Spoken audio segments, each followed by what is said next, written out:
To have our 20th annual physics demonstration show done by our stockroom staff. We have Doug Johnson, Sal Moreno is just coming in, Hector Maciel, and Maria Vaughn. And I can truly say that the very best part of teaching in this department is having this incredibly wide range of excellent demos that are so efficiently managed, and so we're going to get to see a little bit of that today. So I will turn it over to them. Okay, well, thank you very much for coming. We've selected about 30 different demonstrations to show you. We may not be able to get to them all, but we'll try to get to all the fun ones.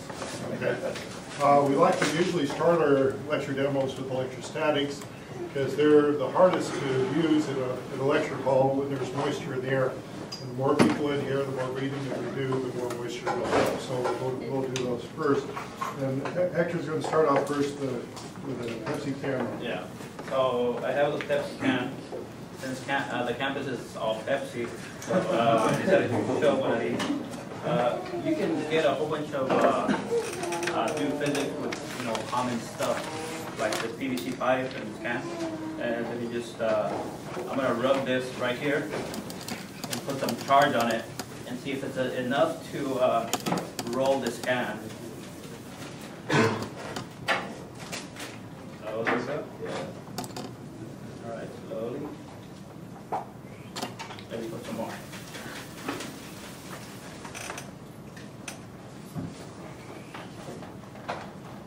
So as you can see, you can get it to roll pretty easily with just a simple PVC pipe and some paper towel.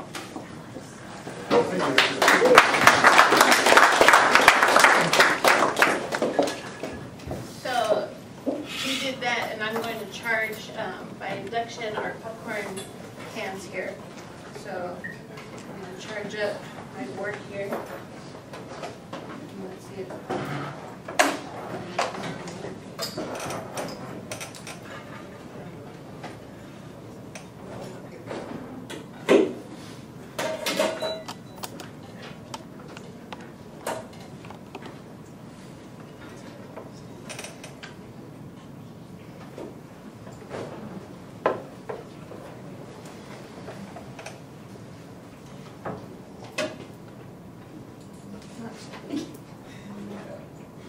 Okay, well that one's not working because it's kind of static, or it's too humid in here. So we'll try our Vandy graphs.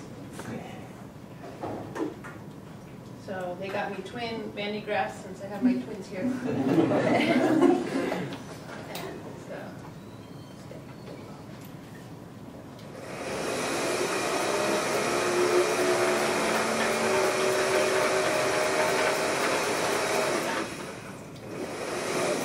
Humid in here. Good.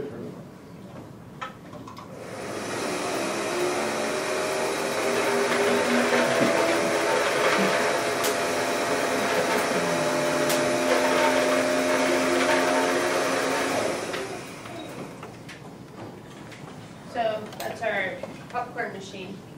And then we got. I should mention this is the first time ever we've done this demonstration with two Vandy graphs. And the wig idea came from Sal. He says, what will happen if you have two wigs that are charged the same charge? Will they attract to each other? Will they repel? So we'll see the results.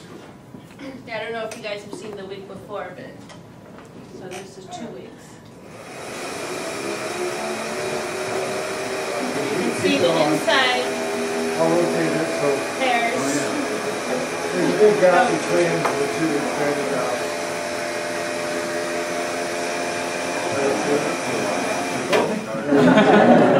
Lost its way. Yeah, I got one more thing that we can do with the Vandy graph, and we'll try that right now. I can do it with several machines, and the Vandy graph's a good one. What I'm going to do is charge up this capacitor here. I'm going to use this platform here as an insulating base. And we're going to learn a little bit about electrostatics. So we're going to turn off one of the Vandy graphs. Turn off one of the graphs. So what I'm going to do is I'm going to ground this through my body, this side of the capacitor, and then I'm going to charge the center core of this. This is called a dissectable light absorber. So we'll go ahead and charge it up.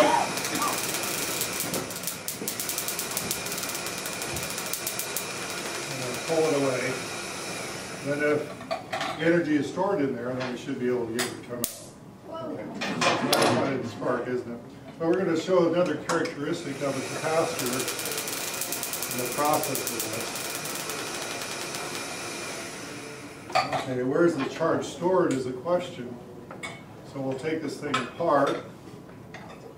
Okay, and I'm going to touch the two metal parts. Okay, I'm not going to touch it. Here we go. Okay, I didn't see any spark, did you? The charger's actually pinned on the inside and outside of this. Okay, so we'll put it back together. This is where physics is magic, hopefully. Okay, so that showed the charge was on the inside of there. Okay, so that was now a lot of us have seen generators, static generators. This is one over here. It's called a Windsors. As soon as that gets moved out of the way, I'll push it to the center. And we'll talk about it a little bit. The reason why I like to show this particular one is it puts off a pretty big spark. And where does all the charge come from? They took the liberty to grab a regular hand crank generator. This is one way we could. There we go. That's how we generate electricity. You have magnets, you have wires going around in the magnetic field generating electricity, and that's how we normally do it. Electrostatic's different. In fact, we're going to see if we can charge this thing up and see what kind of spark we can get off of it. Let's see, that should be pretty good. As these plates roll around, we start charging these light jars on each end. And it's kind of a complex machine, but you can see that it's taking on a charge, storing in the capacitor.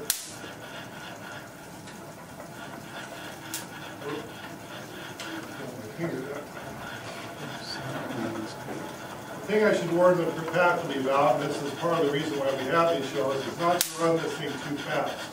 We tend to want to run it fast, and what happens is the plates wobble. Well, these metal cones here have little points on it, and we'll knock off all the metal plates on it.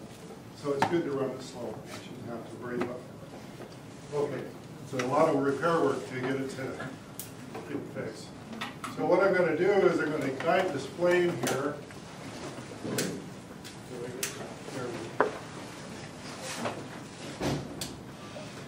And I'm going to charge up the plate. And because the plasma in a flame has a negative charge to it, it's going to be repelled towards the plate. Okay, so I guess I have to move this out. Here goes. You'll see that flame will start bending towards. I'll rotate it around so you can see it. Rotate a little bit more. Now, usually you do this between two plates, but I figured it was easier to show everyone at least that you have just one point. That's a okay, I think that's about it. What's up next? Oh, okay, one more. We have this device called Jacob's Ladder. I love this particular one, but it's not used very often.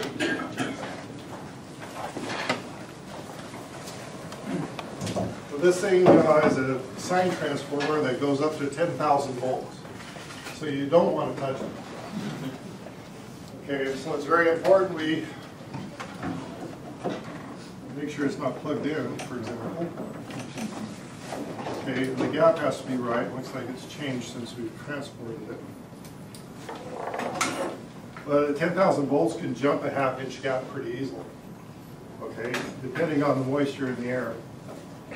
And I'm going to put this cover on it. so that air currents in the room don't disturb the device. And we're going to turn on this transformer here, going to boost up the energy, and hopefully it will bridge the gap. There we go. Someone turn off the lights back there? Ah. Okay, we have it a little bit too far. Let me turn this off.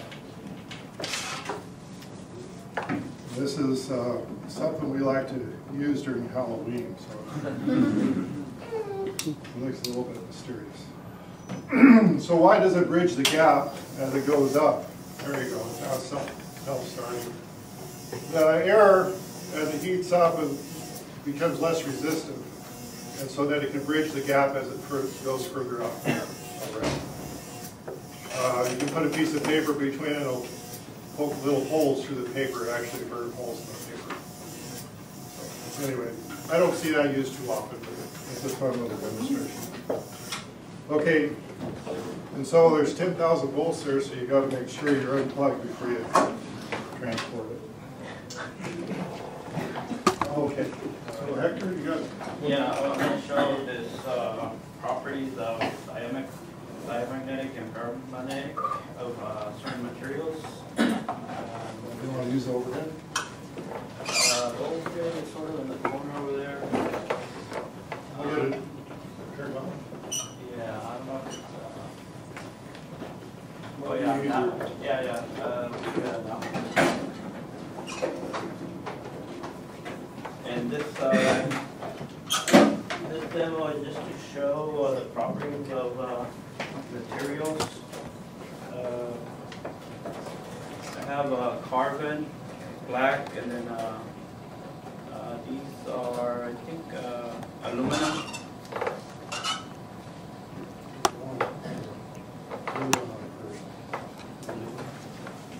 The blue one is sulfate. Copper sulfate. So at the end of this little stick, I have a needle magnet, and they're generally are pretty strong. So whenever you handle these, just be careful. So let's just stabilize this somewhere.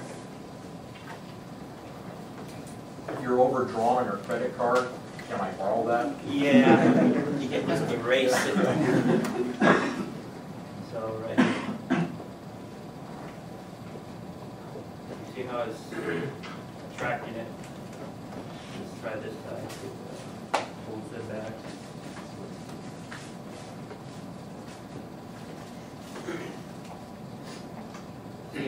See, I'm not touching it. It's just the attraction of the material and the magnet. That's lamp black. Yeah. And that's carbon. Let's see how this one.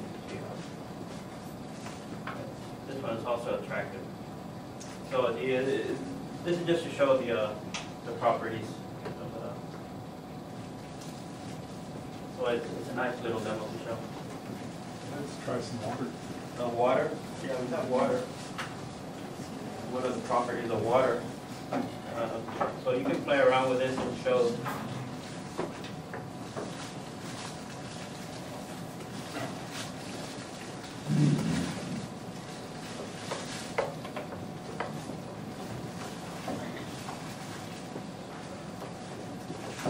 Not going to get it stable first.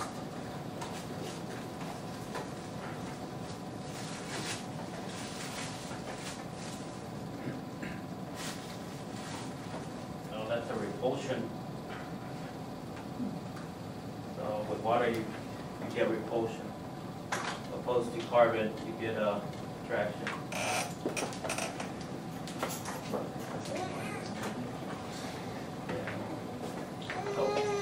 That's demo. There's sulfur, aluminum chips, and all sorts of different materials that you can also show this. Yeah. Very good. Thank you, Hector. Okay, let's turn on the lights. Okay, what's that? Are you getting the high voltage? jumping wire. Oh, okay. When I started here at Cal Poly, that was 30 plus years ago, one of the most fun demonstrations I remember is this one. So I thought for the 20th anniversary that we would do this. Now we have a very strong World War II magnet here. And if you get too close to this with your credit cards and stuff, it can get wiped out. We used to have problems when we go through the stockroom with it. All the monitors would start twisting and turning on us as we were watching it. You've got a storage battery. I have just a regular copper wire going through here with some insulation on it. And to show that this is a magnet, we got a little paper clip here to show there's some magnetic pole. This happens to be North Pole, South Pole. And if you use the right-hand rule, and you have the current going the right direction, it should either jump up or go down. So let's see what we have here. And the effect is a lot more than I expected the first time I saw this, so I thought it'd be kind of fun. There's nothing going on. Oh, there it is. Now, that's called the jumping wire. So if I reverse, I could reverse the poles of the magnet, which is not impossible to do. I can rotate. In fact, let's do that. And we'll see the opposite effect take place. And of course, Faraday noticed this a long time ago when he had electric current and a compass right next to it, and he saw that the compass was deflecting, and that was quite a discovery back then. So let me lift this up a little bit. See that it's definitely pulled downward. So that's the jumping wire. Any other things? I think that's it. Okay, the Tesla coil. That's the one I've been waiting for. Not too many people like to use this particular device because it's a little noisy and a little scary. And one of the faculty used it in one of our smart classrooms, and they took out the projection system. So we recommend you be mindful of the speakers, the projector, and the computer. Try to put it somewhere that it won't be affecting it. Okay, and all this is a primary coil and transformer, real high amount of turns on the secondary, and there's a circuit in here that causes it to break, open and close, so these fields are always constantly expanding and contracting. That's what creates the high voltage. So we'll go ahead and plug this thing in and turn this thing on and see why everyone's so afraid of it. Go ahead and turn off the lights again.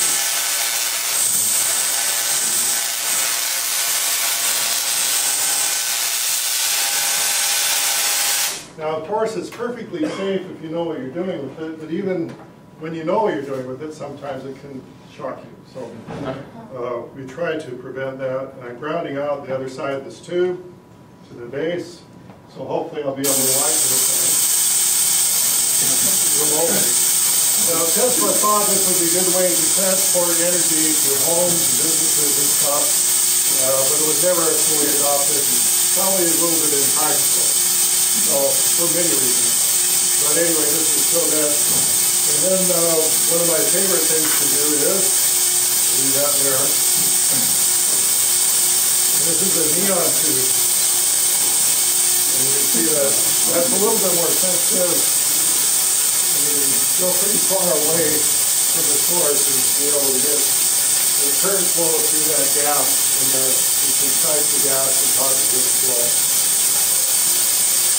I don't want to get too close. Okay, so that's the testing point.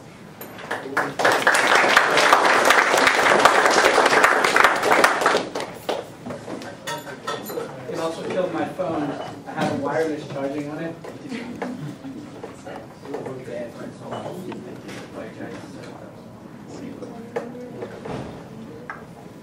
Okay. While they set up that one, I'm going to show a little app on the phone. I don't know if you guys have ever, most of you guys know what quantum mechanics is, right? So there's a little app they made just to make it more easier to visualize the orbitals, the eigenfunctions. So let me just show that quick little app.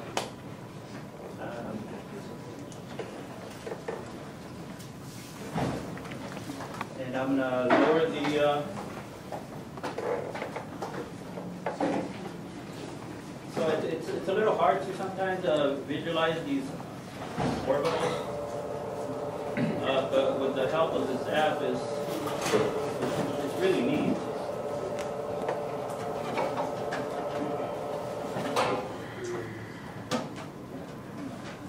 So this is n equals 3, 2.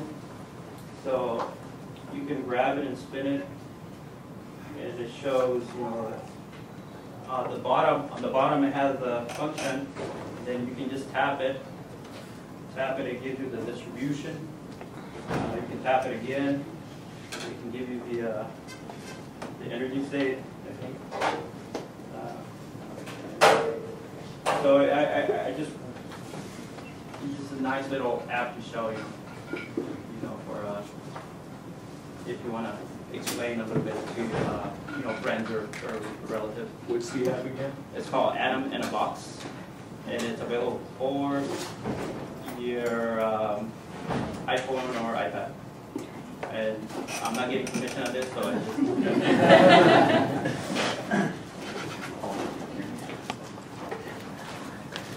Okay.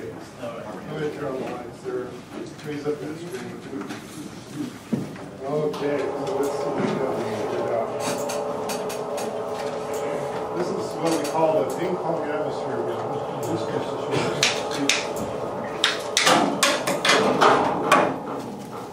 Okay, well, as we get the ball down to this end, it's going to go to this.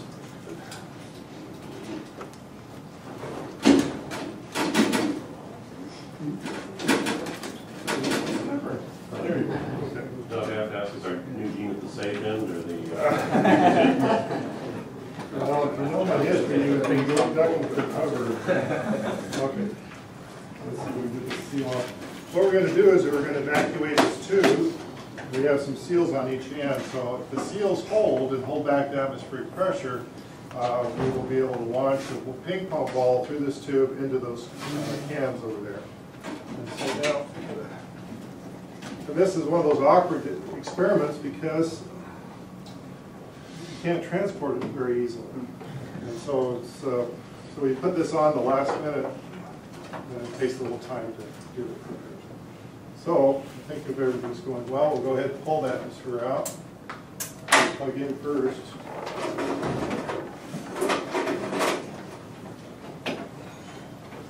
Okay, looks like we got it.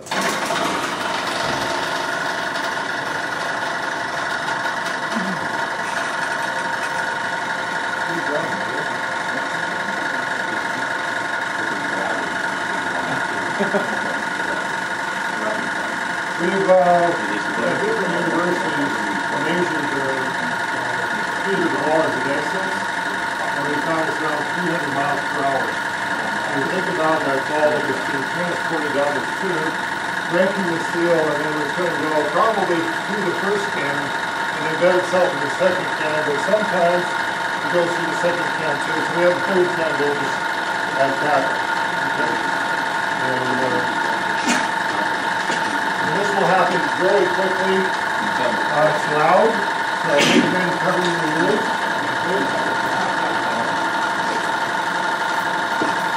Okay, I'll do something quick.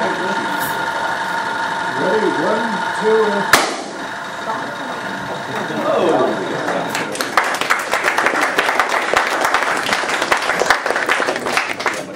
Wow, I really did a number on that ball.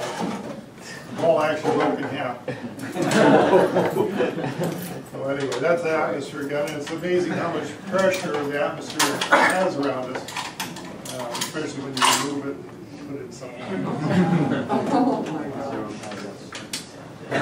Zero calories.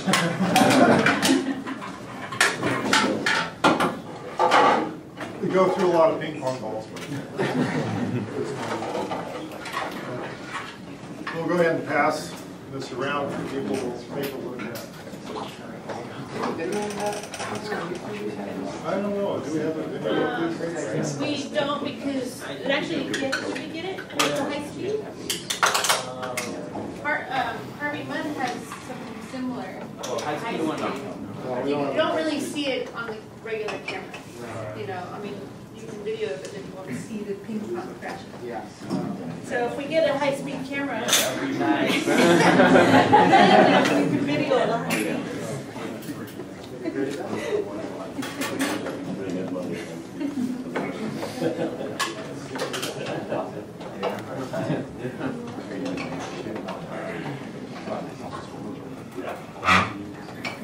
Here we have a demo called collapsing the cam by steam. It's basically taking into account that we're using heat to change the volume here, and then or cooling it down with water and decreasing the pressure to collapse it. So we can see the atmospheric pressure.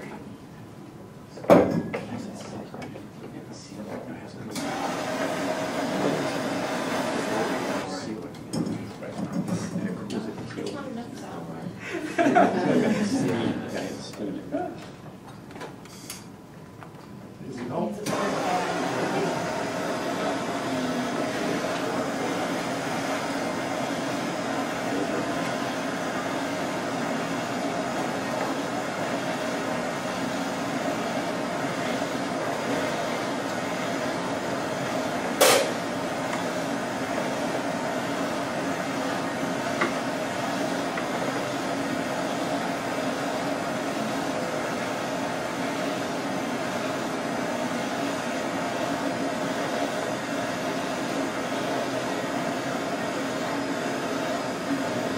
There we have the steam. And here we have the collapse.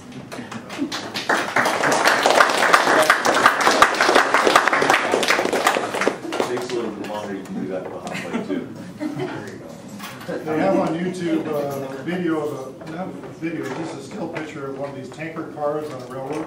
It had been collapsed by steam. They cleaned it out with steam and they capped it off, and then of course, so it's something that you should be aware of. Here, this is called Bernoulli's tube. It shows the atmosphere. You can have moving air change to be lighter than regular atmosphere by just putting it across the top. So we have our, you know, our lung capacity is really good.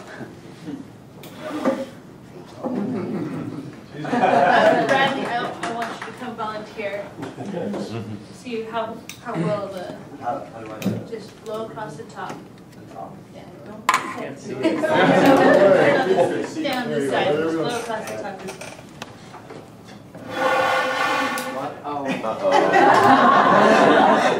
Okay, the trick is a little upward.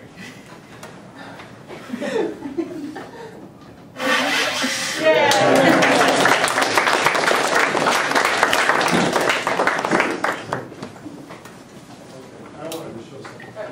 For those of you that have low lung capacity, there's always a backup plan in the physics department. So if you have a little blow dryer, you can play with it. But anyway, the backup plan is that I don't know how far back we go with this. Anyway, this takes very little force to, what's your air pressure difference in order to use that. What's your plunger on that? I'm sorry? What's your plunger in It's a that? piece of styrofoam Yeah, just a piece of with the And, packing that's layered. This was an original from Cal Poly. This is one I developed 20 years ago. And it came from a practical application. I was working as a mechanic and a line mechanic. We had someone dump a bunch of soda cans down a pipe. And they wanted me to get it out of the pipe. And so I used the air hose, and that's how I retrieved them out of the pipe. So I had to make a demonstration from them. Okay. Now, I did some improvements on the vortex gun. Maria, I'm going to have you hold the target, okay? And I've been trying to put a little bit more, so there'd be a little bit more accuracy with it. I had a laser in it and all sorts of, but I found that it's just almost as easy just to lean it up against yourself. There we go. Okay. Hip. And if you want to have a good target, you know, those styrofoam cups are really great.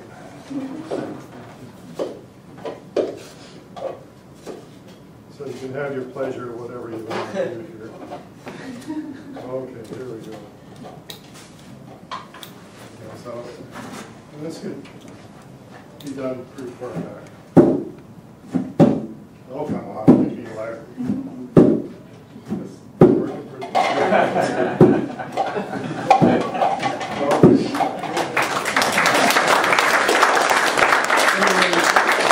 The improvement was the rubber band inside, and then you don't have to beat the drum anymore in order to be engineered. So I think that works pretty good. Also, I won't show it, but you can also blow out a candle from pretty far away. We do have a smoke machine if you want to show smoke rings, which is really nice, but we won't do it right now because we're in such a confined room. So that's it for the vortex camera. Well, I have a smaller bag here. Well, not so small. I asked them to put it for, do you think I can blow this using, you know, going like this? And as you can see, it will take forever for me to blow it up. But would you believe me if I told you I can do it with one breath of air? Well, for those non-believers, let me guys show you how to do it. Place it right here. Let me see if I have the line.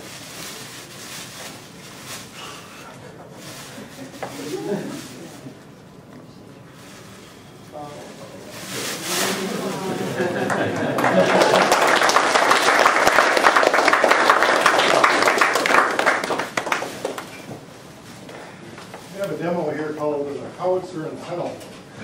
And Howitzer is actually a cannon of some sort, right? And the story is that as a train is going through a tunnel, before the train goes through the tunnel, they shoot this cannonball straight up in the air.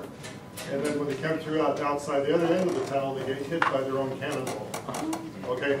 So anyway, we had to duplicate that. And hopefully we got, looks like it's running pretty well. We'll go ahead and cock the gun. For instructors in here, make sure you use the block. Okay? And on here, the cannonball is a lead ball. Okay? And I use lead because it doesn't deflect or bounce off the rim of this as much as the other metals. Okay? Cock the gun. So what's going to happen is when this thing is sent down the rail, the pin will pull and the ball will jump. And it will go over the top of the tunnel and will land back in the cup. Now, how many think that will happen? Yeah, okay, you guys have been taking some physics. Good. Okay, so we'll prove this is true. So go ahead and push this down. There we go. 1, 2, and 3. Oh,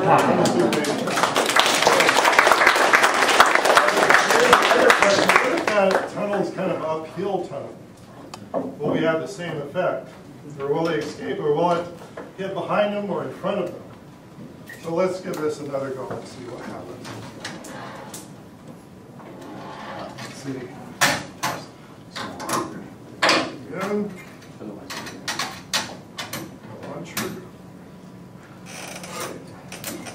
Okay, so how many think it's going to fall behind the cart? Raise your hand. How many think it's going to fall in front of the cart? Raise your hand. How many think it will just land right back in the cart? Okay, there's a few of you who are undecided. That's okay. Let's see what happens. Actually worked better, didn't it? Okay, now, so the question comes again, what if it's downhill? Well, things change. Of course, as you go uphill, there's a uniform deceleration. You go downhill, there's an acceleration for the cart, but will it match the angle which the ball is So try this once again. It's down here. Okay. One more try. Hope it's 3 for 3.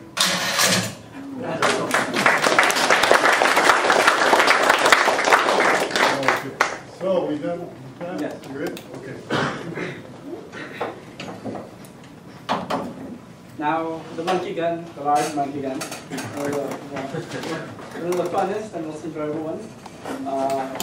Basically, it's just to show things accelerate at the same rate. So if there was no gravity, the monkey would stay there and this would hit him right there. But because we have gravity, both things are going to fall at the same, accelerate down at the same rate.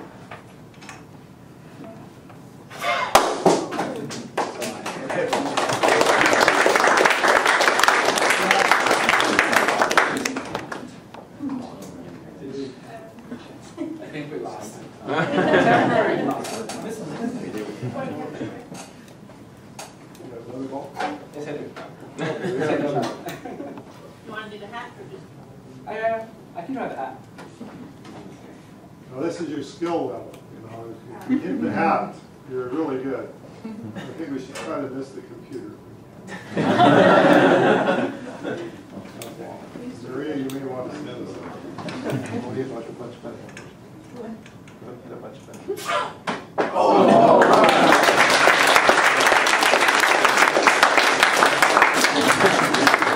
Very good.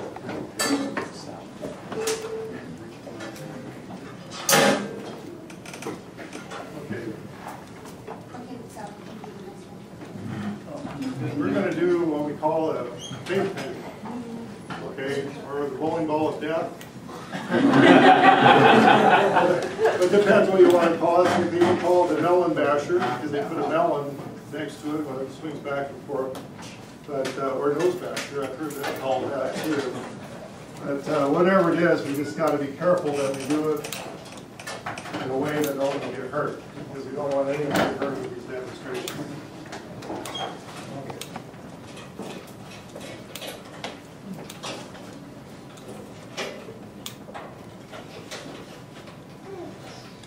Now, Hector here graduated from Cal Poly.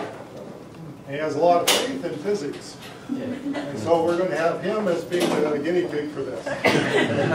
And he trusts me, which is really nice.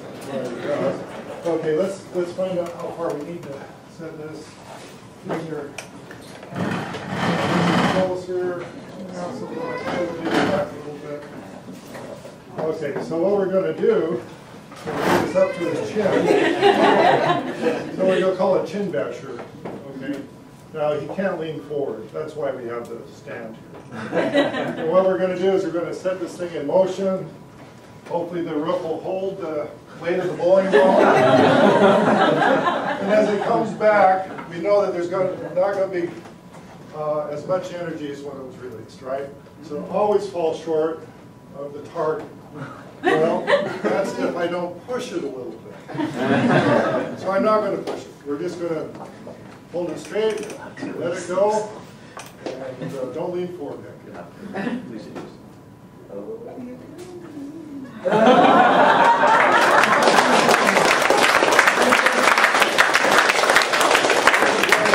are rooms on campus that we can use this, so we thought we'd take advantage of showing it in this room.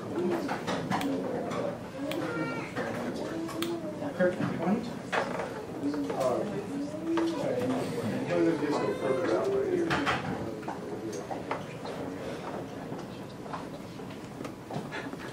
Okay, this is kind of scary for me because we're using live eggs. Well, not live eggs, well, eggs and raw eggs. Raw eggs. So, we're going to hope that I hit it properly, and objects at rest want to stay at rest, so I'm not going to go to it.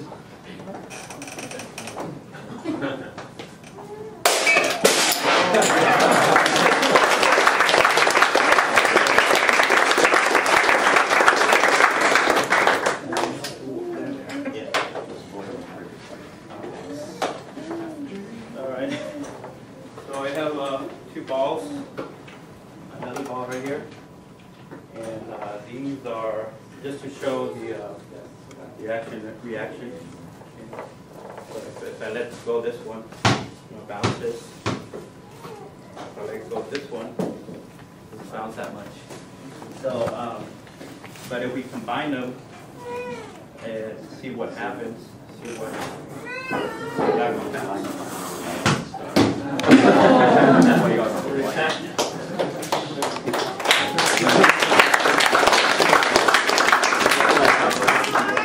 I don't know if you guys play basketball here, but if you go into a basketball court where it's nice and clean to play,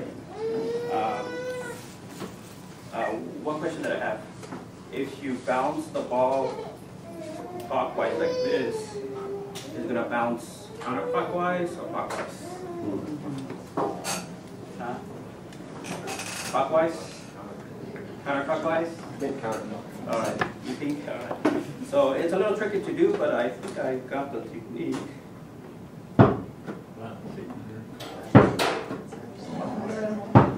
Yeah, very good. And the same thing happens if you throw the ball. So you're going to throw it somewhere, and you spin it, come back. So it's just a nice little good example of physics.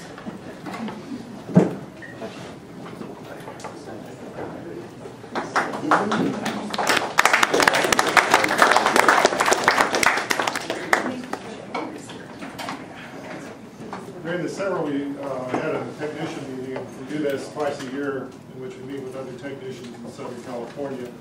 And one of the teachers, we had a high school teacher there, he showed us this demonstration. What we're going to do is show in a physical way transfer energy from one tuning box to another. If they're exactly the same frequency, and I mean right dead on, you can get a transfer energy. And usually you hear, like with this box here, you'll hear the tone, and then when you turn this off, you'll hear the tone of the other one.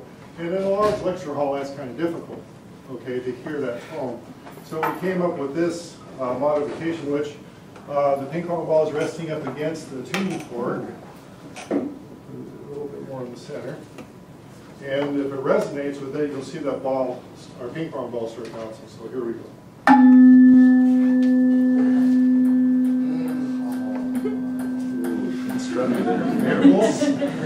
I worked a long time to get that to work. I'm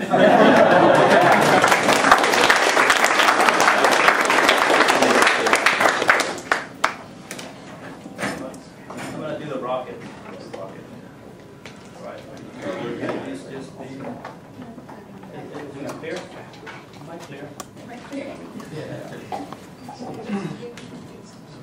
So bring me the little bottle with don't try this at home. Is that going to be high there? Where else? Maybe I can hold it. I can hold it. You want to hold it on that end? This, Okay. you're going to send it this direction towards me. Yeah. I can do that. All right, so this is going to be our fuel right here. So we want to put a little bit of fuel.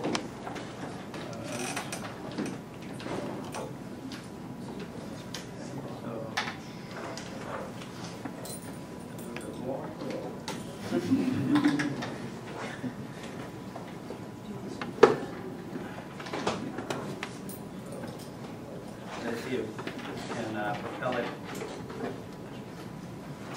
Shake it a little bit.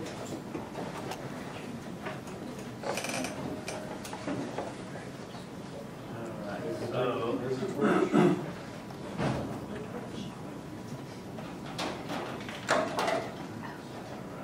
Really don't want you doing this at home.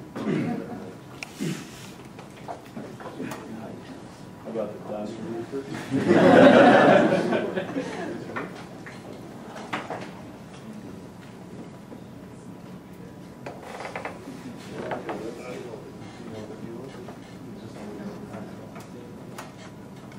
Got it?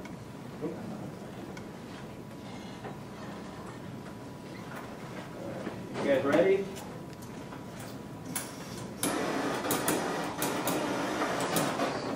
Why don't you turn off the lights before you... Okay, here.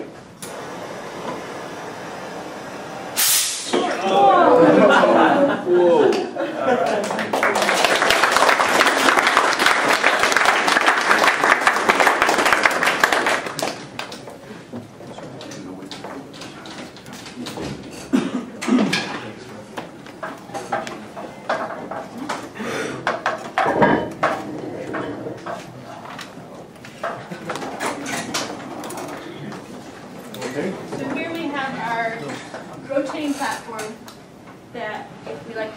show you how satellites work in the atmosphere. All right, so I'll need my handy dandy volunteer.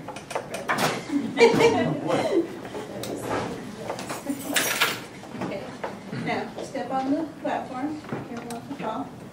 Okay. So I want you to hold that like that. Okay. I'm going to spin them. Okay. So I want you to turn your hands so you turn the wheel like that. Now go the other way. It turns your back.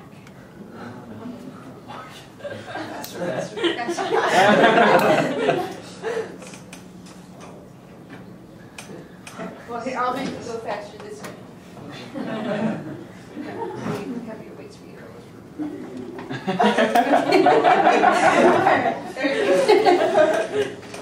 Okay.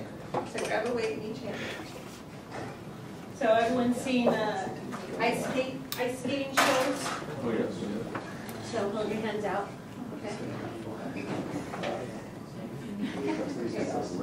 Now bring your hands in.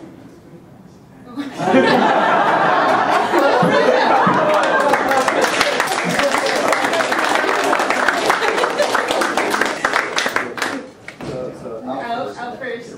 Bring them slowly in. Now, everyone, slow down there. That's cool. Okay.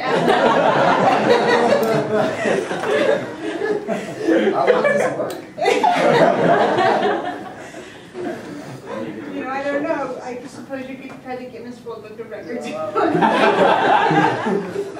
How good is the bearing? Thank you very much.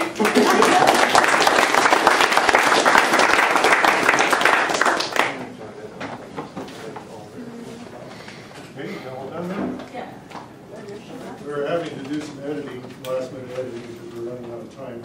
We're going to do a anchor breaking demo. I did this last year and probably the year before, but every time everyone seems to like it. So then we're going to take amplified sound. And once again, like the tuning course, it has to be at exactly the right frequency. If you're off half a hertz, it won't work. So it's got to be within 1% of the actual frequency, resonant frequency. So right now we've taken this beaker here and we've calibrated it. We have a calibration number on there for the frequency. And this particular amplifier, whenever you turn it off and on, it goes to 0 or 1,000 hertz. And so you have to plan for it. And so we'll watch what's going on the oscilloscope, and many of you won't be able to see that. But as it hits the right frequency, the height of that pulse will get taller. Okay. And you want to find out where the peak of that is before you turn up the volume. When you turn up the volume, we'll hit the elastic limit of the beaker, and it will shatter. Okay. So if everything goes well, we should see this shatter real shortly. Okay. Let's see. Hit the right frequency. We need to go down 98.8. I tried earlier because there's some temperature change. Okay, we're going to turn it down some.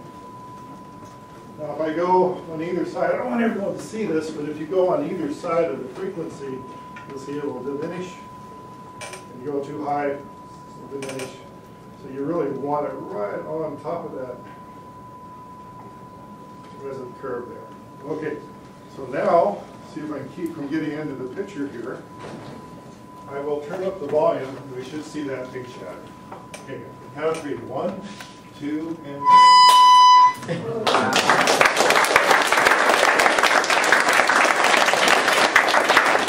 Every once in a while we get a flaw in the beaker and it doesn't work, so we always have a backup beaker in case this doesn't work.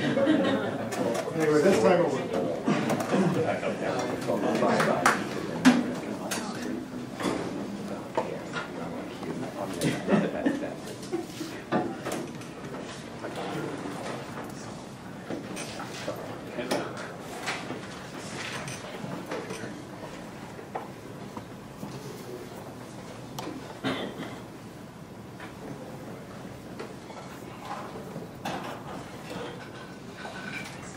So our next demo is, this one was, I guess invented or done here first. So If you see it anywhere else, it's probably a replica of this. This is a similar demo like the Hero's engine. The Hero's engine is, it's a container, and you put a hot steam in it, and then there's some little vents on the top, and the vents releasing the hot gas through the vents and makes it turn. So this is a similar one. It has little vents on the top, and then we put liquid nitrogen, and we just submerge it in the water and see what's the difference. I like this one better. I hope you guys do.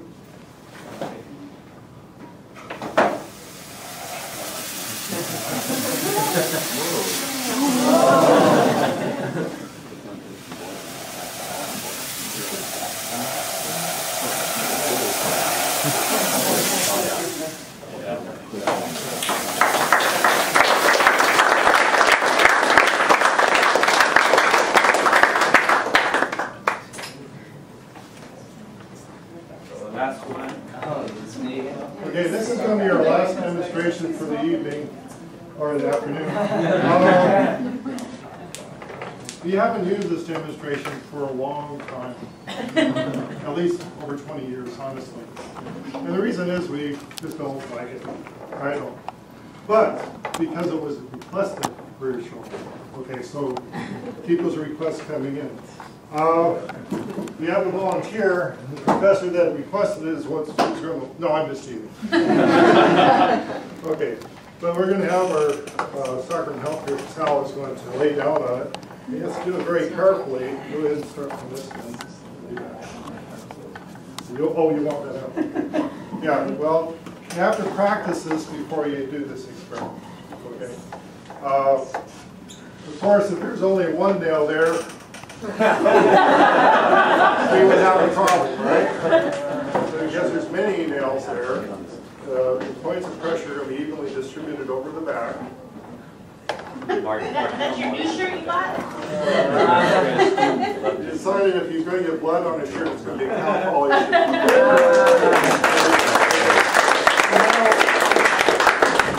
We have the other part of the demonstration ready.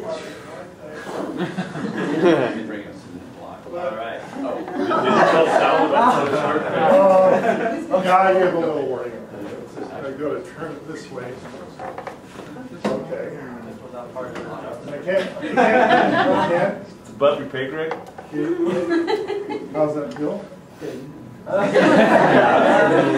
Feels good. Okay. That's what he said. I heard him. Okay.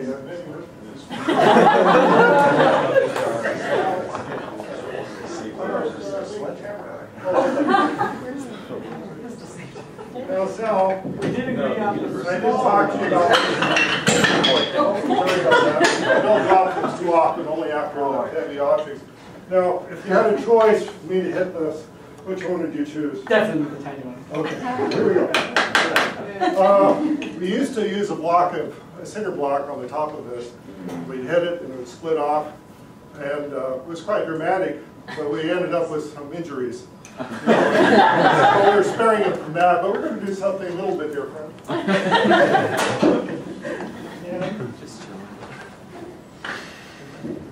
Are you still okay there, Sal? I know I'm taking my time on this. Okay, so we'll set up a little set of blocks here, and we'll drive a nail through this piece of wood. So here we go. You ready, Sal? Yes. Here we go. 1, 2, and oh, I didn't go through yet. Oh.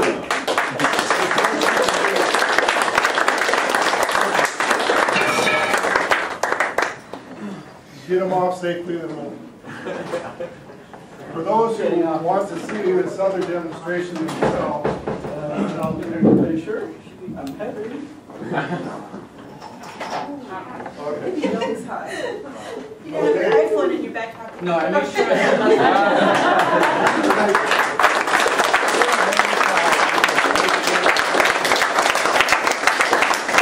Okay, for those of you that are diehard and want to see one more demonstration. Hector has one he wants to show you. Yeah. But it will be in the breezeway. The relay, because there's some safety concerns. It's gonna be the gummy bear experiment. So I don't know if you guys seen it before.